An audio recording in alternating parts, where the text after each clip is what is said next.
პირენეის მთებზე ზის პირველი სხივის მოფენა ნიშანია იმისა, რომ იგი იღვიძებს და ყველაფერი თავიდან იწყება. იღვიძებს ისტორია, ხმები, ფერები, ენები, მუსიკა, ტრადიციები, სოფლის ყანებში ქარიც ეკвავს. ანდალუსიის თეთრი სახლები ზის შუქს ირეკლავენ, ხოლო ბასკეთის მთებში მდინარეები ხმაურობენ. ხმაურობენ როგორც საუკუნეების ხმები, რომლებსაც ერთი სახელი აქვთ: ესპანეთი. იგი იღვიძებს როგორც წარმოდგენა, რომელიც ყოველ დღეს თავიდან იწყება. ეს ქვეყანა ერთია, მაგრამ მისი გული ბევრგან ფეთქავს. ფეთქავს კატალონიაში, რომელიც საკუთარ ენაზე ოცნებობს. ფეთქავს გალისიაში, ზღვისპირა სიმღერებში დაკარგული. ფეთქავს კასტილიაში, სადაც შუა საუკუნეების ქარები დღემდე აფრიალებენ ისტორიის საბურვებს. ფეთქავს ყველგან, სადაც ხალხი საკუთარ იდენტობას ამაყად ატარებს. კარგად თუ დავაკვირდებით, აღმოვაჩენთ, რომ ესპანეთი ბევრ სახეს ატარებს და ყველა მათგანი სიმართლეა. იგი არა მხოლოდ ქვეყანაა რუკაზე, იგი პალიტრაა, რომელზეც ხალხებმა, ენებმა, ტრადიციებმა და საუკუნეებმა ერთად გამოიარეს თავისი ფერების დასატოვებლად. მოგესალმებით.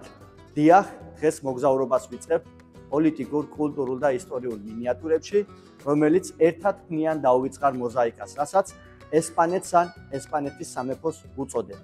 სახელმწიფოს მეთაურია მეფე, მთავრობის მეთაური პრემიერ-მინისტრი, საკანონმდებლო ორგანო გენერალური კორტესები, ოფიციალური ენა ესპანური.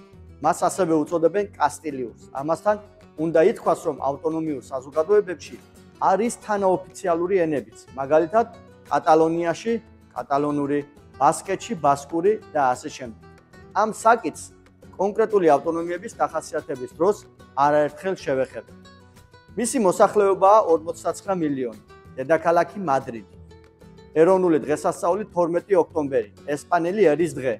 ფრანკოს ეპოქის დასასრულის შემდეგ 1975 წლიდან ესპანეთმა დაიწყო რეგიონალიზაციის პროცესი, რომელიც გადაიქცა კვაზი-ფედერალურ პოლიტიკურ სტრუქტურად, რომელიც შექმნილია მცირე ერების ისტორიულად დაფუძნებული მოთხოვნების დასაკმაყოფილებლად, როგორიცაა კატალონიელები, გალისიელები და ბასკები. სხვა რეგიონებმა ისტორიული ლეგიტიმურობით და განსხვავებული ენობრივი და კულტურული მახასიათებლებით, როგორებიცაა ვალენსია, ნავარა, ბალეარისა და კანარის კუნძულები, ასტურია და კანტაბრია, მხარი დაუჭირეს რეგიონულ ავტონომიაზე გადასვლას. 1978-დან 1983 წლამდე ესპანეთის ყველა რეგიონი ჩართული იყო რეგიონალიზაციის ამ პროცესში, ისე რომ ესპანეთის სახელმწიფო დღეს დაყოფილია 17 რეგიონად, ავტონომიურ თემად და 2 ავტონომიურ ქალაქად სხვადასხვა დონის ავტონომიით. 1983 წლის მაისისათვის ყველა რეგიონმა მოიპოვა ავტონომიური სტატუსი, მაგრამ ავტონომიის მუდმივი თანდათანობითი გაფართოება ჯერ არ დასრულებულა. ესპანეთის 1978 წლის კონსტიტუციას მიზანმიმართულად აქვს გამოტოვებული საკითხი სახელმწიფოს ფედერალური ფორმის შესახებ. კონსტიტუციის შემქმნელებს ჰქონდათ რთული ამოცანა გადაეჭრათ რეგიონული საკითხი სრულფასოვანი ფედერალური სახელმწიფოს შექმნის გარეშე. უფრო მეტიც, ესპანეთის კონსტიტუციის 154 მუხლის პირველი ნაწილის თანახმად, არავითარ შემთხვევაში არ დაიშვება ავტონომიური თემების ფედერაცია. დღეს კი ოფიციალურად ესპანეთი არის ავტონომიების სახელმწიფო, ერთადერთი მსოფლიოში 17 ავტონომიური რეგიონითა და 2 ავტონომიური ქალაქით.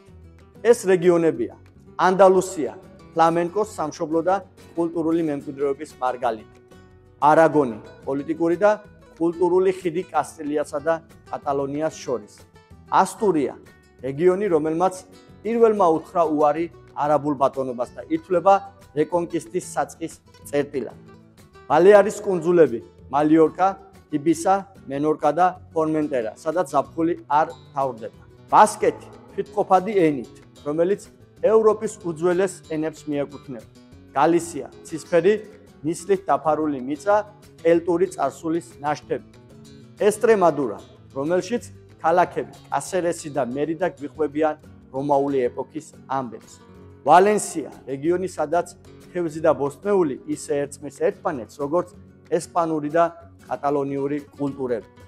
კანარის კუნძულები, ესპანეთის ყველაზე შორეული რეგიონი და კუნძულები ატლანტის ოკეანეში. კანტაბრია, ესპანეთის შედარებით ნაკლებად მონახულებადი ძვირფასი ქვა. კასტილია-ლა-მანჩა, სავსე დონ კიხოტის ფანტაზიის ქარიშხი.